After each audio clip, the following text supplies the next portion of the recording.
Ladies and gentlemen, today Press Club's guest is Mr. Denis Daniilidis, the first Chancellor of Delegation of European Union to Azerbaijan.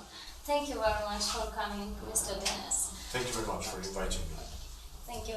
And our first question about the contract between the European Union and Azerbaijan and the negotiations on a new agreement with the framework of Eastern Partnership between Azerbaijan and European Union started on February 2017 and have been ongoing for 32 months. And also in April of this year, 90% of agreement on all three conditions was achieved. And head of the European Union Foreign Minister Federica Mogherini said that inshallah it will be signed soon. So what prevents it? How are discussions going? So first of all, thank you very much for inviting me. Indeed, the negotiation for the new agreement between the European Union and Azerbaijan are ongoing since February 2017. The European Union has this kind of negotiations with many partners around the world. Sometimes the negotiations are very quick because there are no, let's say, major issues, and sometimes they take longer. I can give you an example, for instance, the negotiations that we have with Mercosur. So it's countries from the southern part of South America. They lasted, if I'm not mistaken, for more than 25 years. But of course, now we have an agreement, and this is very good news. Why? Because the trade component of these negotiations was extremely important. On the other side, we have, for instance, we have had negotiations with a country like Kyrgyzstan. We started in December 2017, and we initialed in last June. So Federica Mogherini, our High Representative, was in Bishkek and signed initially the agreement on behalf of the European Union. So basically, what I want to say is that there is no clear deadline. It depends very much on how substantive we want these negotiations to be and the commitment and the ambition that we have. So with Azerbaijan, indeed, it has taken a bit longer. We are continuing these negotiations. We still have some difficult issues where we need to agree, and definitely compromise and concessions on both sides are needed. But I think the ambitions of both sides is still there, so we are continuing the process. There is no deadline. Hopefully, as High Representative Mogherini said, inshallah, we will get there soon. Inshallah. This April in Brussels, Mehmet said that some trade-related technical issues still remain. And after 20 days, Petros Soumeris, representative of the European Commission on Trade, said arrived in Baku for the future negotiations. And does this mean that the parts did not agree especially on trade issues, for example on a gas? Mehmet stressed it in Brussels, or is it because Baku does not make concessions on issue of democracy and human rights? And surely European Parliament adopted two documents, and making it imperative for democracy issues to be reflected in the treaty for reason. Okay, first of all, every negotiation is either you take it or leave it. It's a package. So even if we, for instance, have an agreement of the 90%, this agreement does not stand if we don't have an agreement of the 100%. As everything in life, in the negotiation, the world of negotiations, you either have a package with everything settled, or you don't have an agreement. So even if we don't have an agreement of one word, we don't have an agreement. So for the time being, we don't have an agreement. We are close, indeed. We have worked, both the Azerbaijani side and the European Union side have worked very closely, and there is a good understanding between both sides, but we are not there yet. There are many small issues that are still pending.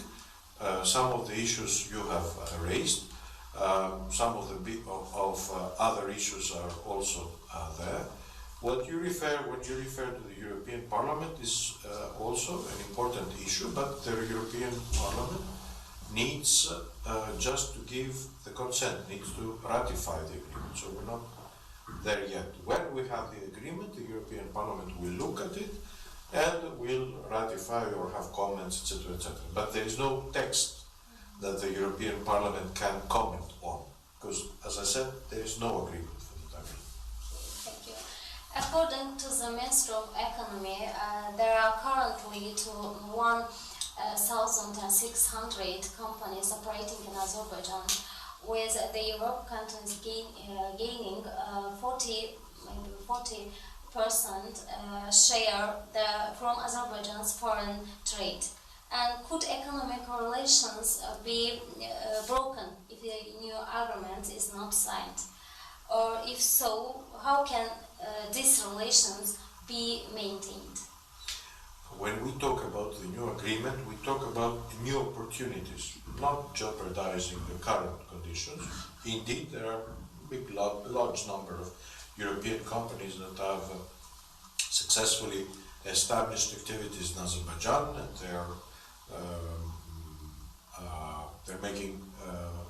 they have lots of economic activities. They're very happy.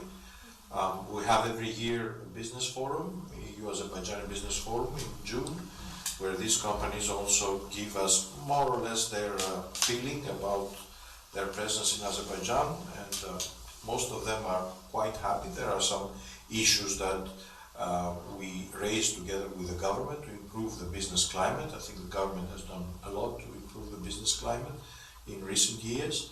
Obviously, the new agreement will improve the possibility so that we have more European companies, or the companies that are in Azerbaijan already, they can expand their activities. But I don't see that there will be a threat in case that there is not a new agreement. I don't see that there is a threat to the current EU companies in Azerbaijan. I just see that there is a missed opportunity for more companies to come. And the President of Council of European Union, Donald Tusk, said during his visit to Baku that European Union supports Azerbaijan's sovereignty, independence and territorial integrity. What step does the European Union to take in order to speed up the peace process between Azerbaijan and Armenia? And do you also plan to implement projects aimed at preparing the people of Azerbaijan and Armenia for the peace? So, I need to underline once more that the European Union has always had a very consistent line with all Eastern Partnership countries to support the territorial integrity of Eastern Partnership countries. Among these countries, obviously, Azerbaijan.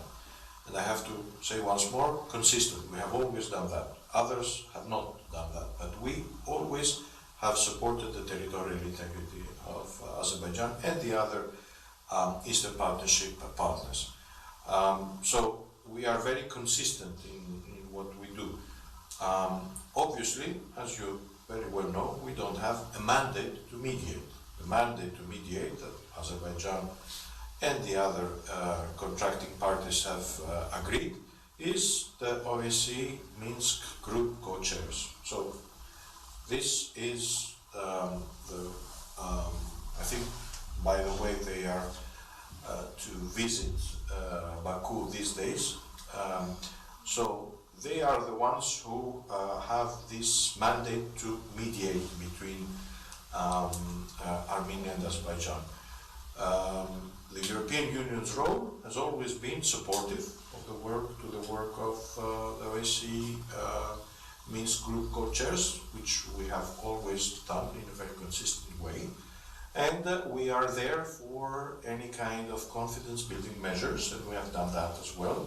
So we have many small-scale confidence-building measures, because at the end of the day, these populations, Armenian and Azerbaijanis, even after the conflict, they will need to live together.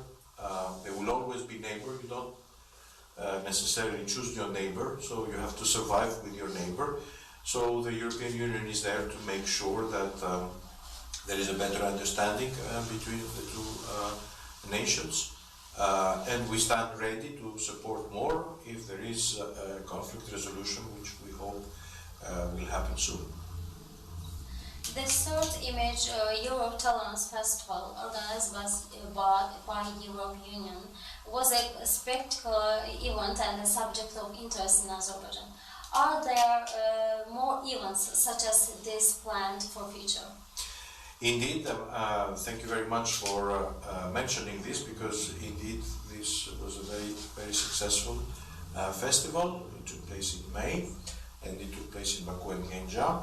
After that, we had in September a very nice, interesting festival for the first time, which was called Maiden Town, to be woman. So it was a festival for gender issues, for the role of women, empowerment of women, and this was reflected in contemporary art exhibitions, but also a series of different events, concerts, film screenings, workshops. I think it was very successful, and now we are in preparation of further festival. For the second time, we're going to have Fantasia Festival for the preservation of the architectural and cultural heritage. So there will be a lot of events from November 1st to November 15 in Baku, Genja and Niš. So I'm sure that you will stay tuned for information from our side, and I hope lots of people from the press club will attend our events. Thank you very much. Thank you very much. Thank you. Thank you. Thank you for watching. Our guest was Mr. Denis Daniilidis.